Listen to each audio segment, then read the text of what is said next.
This is everything you need to know about omega-3.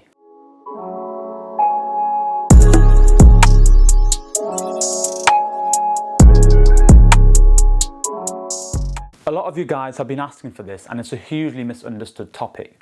So with that being said, let's talk about omega-3. Omega-3, also known as alpha-linoleic acid, ALA, is an essential fatty acid, meaning we have to obtain it from our diet. It is what's called a polyunsaturated fat, with another being omega-6. Now, omega-3 has a lot of proven beneficial properties. It's purported to improve cardiovascular health, reduce inflammation, maintain a healthy brain by providing cellular structure, and also found in high levels in the eyes and testes. However, what is rarely mentioned is that it isn't omega-3 which does all this, it is actually the molecules that it forms. You see, omega-3 is part of a chemical process that results in the formation of molecules called DHA, DPA and EPA, and it's these molecules that we're interested in. However, there is a problem. What you aren't told is that the actual conversion to these molecules that we want is very poor. Multiple studies report very little production of EPA and DHA from omega-3, with one study reporting only 5% of omega-3 is converted to EPA and less than 0.5% to DHA.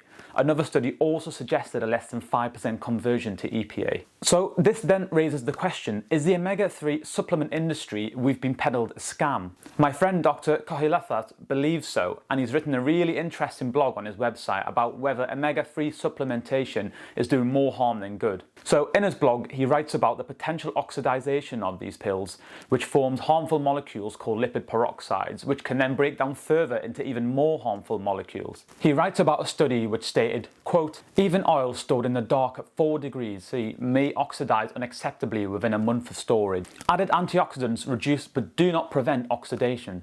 Significant perioxidation is highly likely to occur in over-the-counter supplements which are commercially kept at room temperatures, both in retail shops and in the home.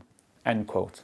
Now, to be frank, there is limited information available on how oxidized omega-3 supplements are because the process required to do the analysis is expensive and health brands don't want this information coming out. However, the few studies that have looked into this have found oxidation wasn't uncommon, affecting between 11 to 62% of the products that they tested. And scarily, there haven't been any studies on humans using oxidized omega-3 to see what potentially harmful effects that may have on the body. What we do know is that omega-3 is a long-chain polyunsaturated fat. Other polyunsaturated fats are unstable and therefore oxidize really easily. Therefore, you could easily postulate that omega-3 as a polyunsaturated fat would also oxidize by the time it reaches our mouths. So the question you're asking is, what does this all mean? As I've said earlier, this is an incredibly nuanced discussion and you need to understand both sides of the argument. What we do know to be true and good for you is the following. Number one, increase your omega-3 intake through diet. The best fish sources of omega-3 are salmon,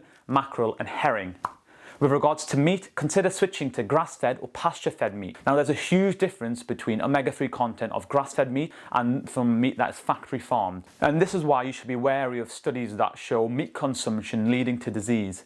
Because undoubtedly, the studies that you read, they tend to always use factory farmed meat, which we know has much lower levels of omega-3. And then let's not forget the humble chia, flax seeds and walnuts too are really good sources of omega-3.